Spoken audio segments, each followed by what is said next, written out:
అందరికీ నమస్తే అండి. ఓం శ్రీ మాత్రే నమః. నా చేతిలో ఉన్నది గుమ్మడికాయ. ఈ గుమ్మడికాయ ఇంటికి ప్రతి అమావాస్యకి ప్రతి పౌర్ణమికి నిండా పసుపు రాసి స్వాస్తిక్ రాసి ఆ స్వాస్తిక్లో పచ్చకర్పూరము పెట్టి వెలిగించి అలాగే మూల మూలకు ఒకరు తిప్పుతూ ఉండాలి. మిగతా వాళ్ళు కొందరు పసుపు నీళ్లు చల్లాలి.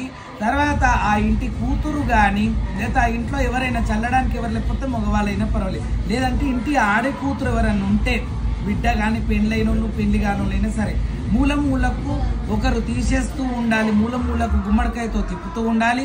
కొందరు నీళ్లు చల్లుతూ ఉండాలి, పసుపు నీళ్లు చల్లాలి.